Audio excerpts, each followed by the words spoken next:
So what are you wearing? Yeah, I bet you can see right through that, huh?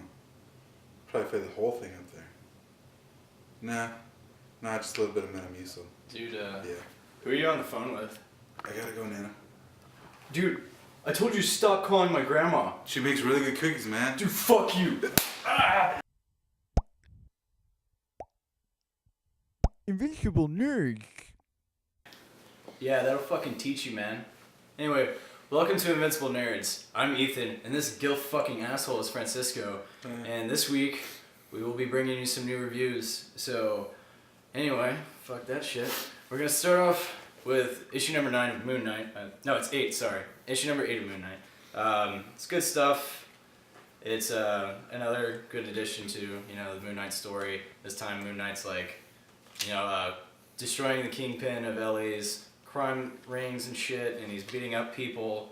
And overall, it's cool stuff. It has kind of a cool noir look to it. And if you look closely, he's been incorporating a lot of like gadgets from the Avengers. And this time he has a Captain America shield, but like in this kind of weird force field hologram shit. And it's pretty awesome. And it's kind of diving deeper into it. And I mean, I don't know if he's picked it up yet, but I mean, overall, I think it's great. And anyone who likes kind of like a noir style, or if you're a fan of Bendis, should definitely grab this one. I mean, overall, I thought it was a good issue. It's it has action and talking to his other voices and stuff. It's good stuff. So give it a shot. I'm telling you, Nana. Fuck you, man. Anyway, we're moving on with Venom. Issue 10. This one's pretty cool. They have a different artist this time, and actually I kind of prefer the art in this one. Medina? Yeah, whoever that is. I will say, like, in this one, it's basically... Okay. the advertisements inside some of these comics are very questionable. First page. But anyway, the story in this one is just, it's like him... And he's kind of cornered, and he has to steal the Venom symbiote in order to save, his family and his girlfriend. It's Apollo Ono looking like so gay. Anyway, I mean, it's a good story, but like, I have a gripe with it. With stories like this, like, he has to steal the thing, and he has to do the missions for the bad guy so he can save his family. It's a really like a cliche story. Really, like, no one can help me. I have to do this myself. But we can help you. No. See, honor. The thing that kills it for me is that Captain America comes up to him, and if anyone can fucking help you, it's Captain fucking America. Like, this dude has saved the world. He saved the universe. You would think, like, if someone threatened you and decided to try to kill your family, and Captain America says, hey, if you come with me, I can help you. You'd fucking trust him. Yeah, it just... I mean, if it's like the Hulk, be like, okay. They have that little... No, dude, you can trust Captain America. America, dude. Yeah, it's just, I mean, for me, it's still good. And that aside, I like the issue, but it's just, those kind of stories bother me a lot. And especially in this context. Yeah, for this one. You think if anyone, he would be able to, fucking like a military dude like this, wouldn't be able to trust Captain America? That's weird. And another thing that kills me is how easily he beats up Captain America. Yeah, that shit was not cool. He just does it. Yeah, he just beats his ass like for no reason. And then to add insult to injury, he steals his motorcycle. Yeah. Then he goes all fucking Canyonero through the desert. Look, he's all evil Knievel and shit on the front cover. Like, but whatever. I mean, if you like the story so far, or you like Venom, pick it up. Just, I guess if you like those kind of stories, then you should definitely grab it. I mean, for us, we didn't dig like the story thread nearly as much. So, I mean, it was just kind of an okay read for us. It was alright. Then we got motherfucking Spider-Man. It was pretty cool. It's not a fucking amazing issue, but definitely Spider-Man good. I mean, you definitely get those chuckles here and there. And the action was really noteworthy. It's pretty cool. Yeah, it's a pretty good issue. I liked it. I liked that. They have the Vulture back in this issue, but he's not flying. He's like a decrepit old fart right now. But he's getting like these kids. He's cunning. He's like cunning. he's getting these kids to do all this bidding, and he he can control like these like weird wing attachments that they're using, and he's the one killing them. Like he will like as soon as they steal too much from like their heist or whatever, he drops them out of the sky, and it makes it look like suicides, but he's really like kind of killing them without. It's really cool how that one guy, I think his name was like a Gabriel or some shit. Like he like takes 2 coins for himself, and he's like, I know your exact weight the moment you leave. And he comes back, he has 2 extra coins, drops his ass. But then Spider-Man's like, oh, nah, nigga. Yeah. Anyway, I will say one of the funniest moments of this is his 2 ex-girlfriends meet together, and it's just Spider-Man doing that oh shit moment, he's like, yeah. It's kind of like, don't do that. He's kind of like my spider sense. He's like, it's not my spider sense, it's my Peter Parker sense tingling. Yeah. But, he's like, oh. Just like the oh shit look on his face is so awesome. Yeah, it's priceless. But I mean, it's a good issue that kind of leads out of Spider Island. I mean, I liked it. I'm looking forward to it. It had decent action, and it's it's starting to pick up, and his relationship problems have never been more complicated. That's cliche, but it's kind of true. But fucking pick it up. It's cool to see all his cool magnetic webbing and shit. That was pretty cool. I like that Spider-Man has a utility belt now. Yeah, that's cool. Awesome. But we'll go ahead and move on to. All right. Okay, we're gonna go on to Defenders issue 1, and this is kind of like your generic. We're assembling the team comic, except for this time, they actually add a little bit more character emphasis, and it's. So some of the moments in it are a little strange, like a Doctor Strange on a one-night stand was weird. Yeah, that was weird. Yeah, it opens up with Doctor Strange on a one-night stand, so that was strange. But anyway, I thought it was it's. I mean, basically the premise is they're gonna find the Avatar that took over the Hulk during Fear Itself, and they're gonna take it out. No break of worlds. Yeah, and they get Iron Fist, Silver Surfer, Namor, and Red She-Hulk to accompany Doctor Strange to go fight it. And, he said this, and I totally agree. Iron Fist was like it. Yeah, Iron Fist is the best part. In fact, he kind of embodies everything we comic book readers and enthusiasts are. You catch him, he's on a flight, and he's reading a comic book, and a woman comes up and he asks, and before she starts talking to him, he's like, the one thing about growing up that always gets me is everything seems to get in the way of you and your comics. So it's he's reading comics and while he's doing all this cool entrepreneurial business shit. So he just awesome. wants to read his fucking comics. Yeah, even whenever they're plotting how they're gonna tackle the big mission, he's sitting there fucking reading he's Marvel I'm Man. reading. He's like 1 second reading.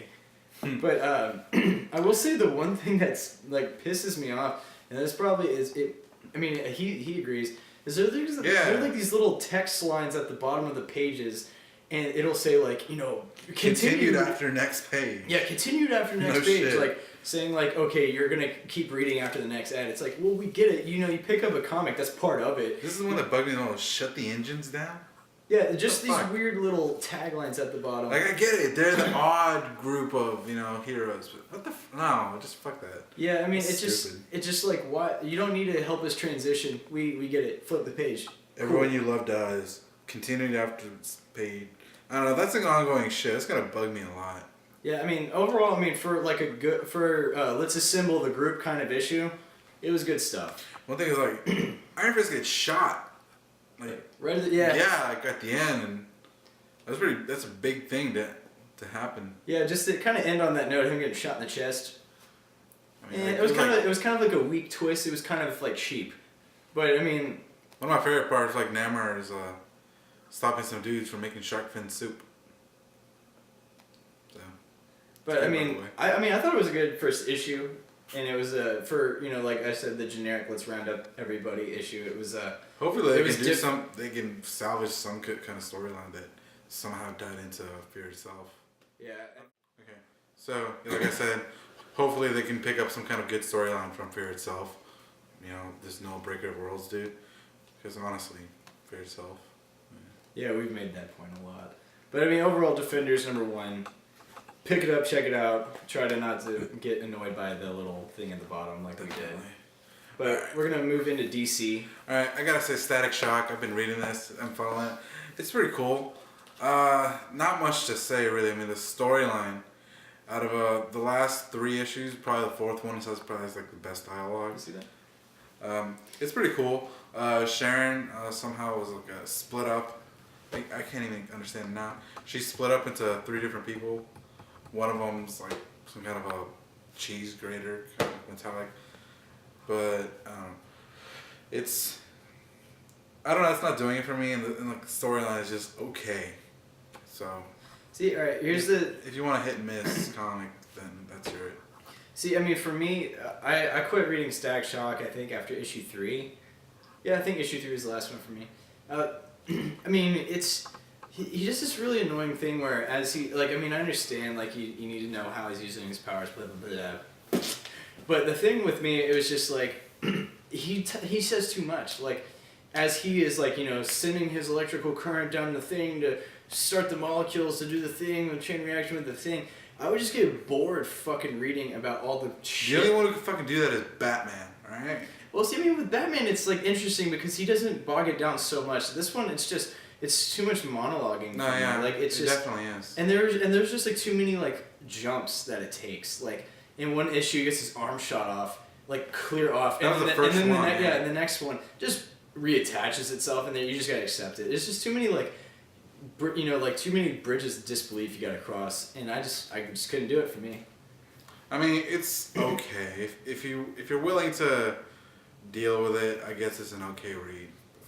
That was a gross noise. Anyway, on to Action Comics 4, and here's the thing that, I mean, that, you know, is compelling to us. Superman's fucking interesting for once. Yeah, it's cool to see him not just like, oh, I gotta save the world.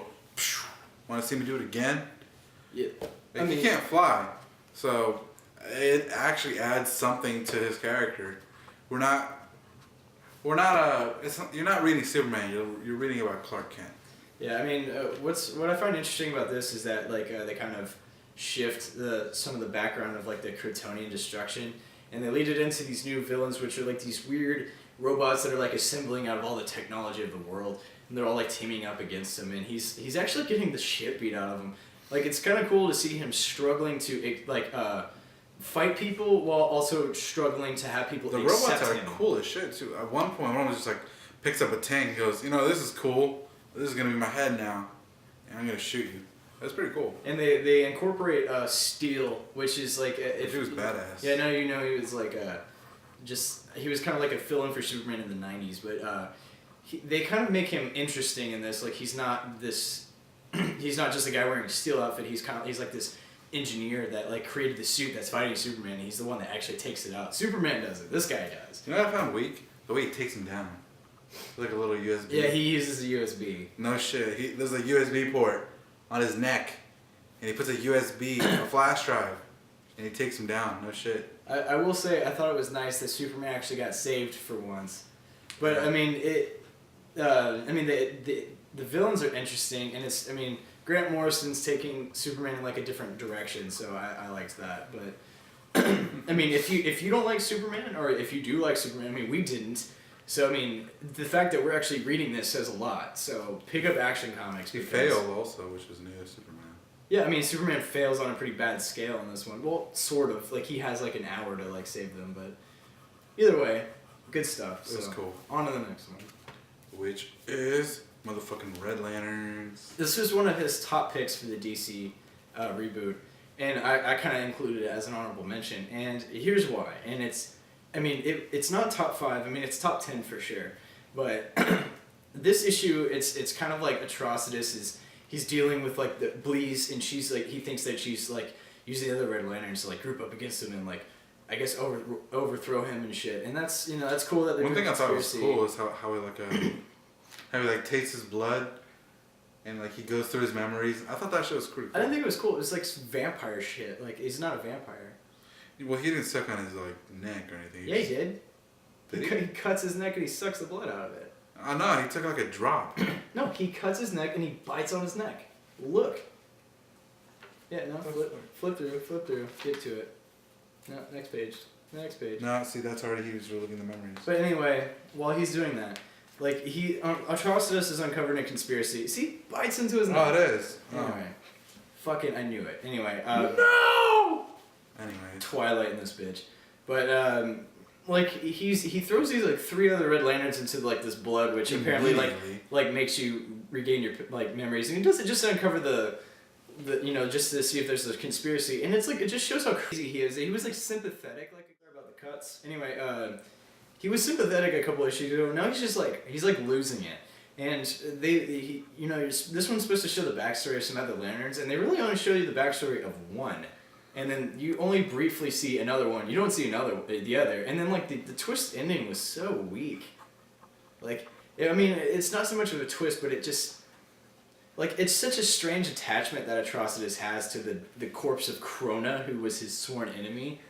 It made the twist kind of feel just uncharacteristic. I liked it. It's definitely a filler issue. But I mean, shit, it happens. I still liked it though. It was pretty cool. I really liked the dialogue and the story was just good. But okay. Moving on. Batwing. It's pretty cool. Really cool. Not a lot of superheroes. Fuck that. I was gonna say, not a lot of superheroes watch family members get killed. That's a fucking lie. No, I was gonna say, like, he only just started reading Batwing, and it's because I posted an article, which is on Invincible Nerds, by the way. And he picked it up because I was kind of, like, saying how I was impressed about it. And this one gives his backstory, and his backstory is kind of unlike other superheroes' backstory. Batwing is a pretty G character. His backstory is highly more fucked up than most others. Like, the things that he went through as a kid are unheard of for most. Like, Bruce Wayne's backstory is, like, chump change compared to his. Both my parents are dead. Bruce Wayne gets to watch his family get murdered. He gets to watch his brother get disemboweled. Like, and he killed people as a kid. Like, he was a forced child soldier. And like, one of the best. Yeah, I mean, but, like, the way that he kind of redeems himself is just amazing. Oh, man. It's just so good. I can't even describe it. I don't want to. Yeah, I don't want to. We don't want to reveal it. Definitely. This one deserves more attention than Top picks. All right, we only got 3 left, and these are our top picks. Batman. These are Detective Comics. Yeah, this is Detective Comics number 4, and it kind of picks up where it left off, with Batman's fighting, like, the fake Jokers, and he's on puppets. He's, like, on these weird puppet strings. He's fighting these Jokers, but it actually it starts off kind of slow, but it actually starts getting in depth. Like, this kind of weird mystery starts kind of spiraling out of control, and I mean, I think it's amazing, honestly. I mean, this fucked up little girl, and I like the point where, like, you know, he's tied up and he's like, "This is Wayne Tech," and he just, like.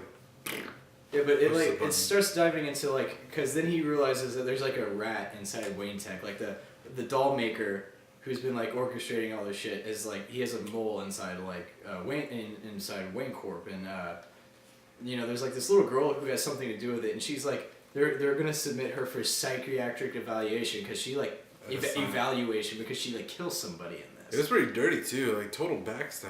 Literal. Yeah, like, it's pretty raw. And it was like a butcher's knife right in the fucking bag. Oh man, it was graphic shit. But I mean, I would like to say for this, I mean, it's Tony Daniel writing and drawing it, and I mean, I gotta give the guy credit. I mean, it's kind of like the same thing with Flash and Francis Manapul, who's writing and drawing it. I mean, the drawings are incredible and they match the story completely. Definitely. Oh, the explosion scene with the car looks so good.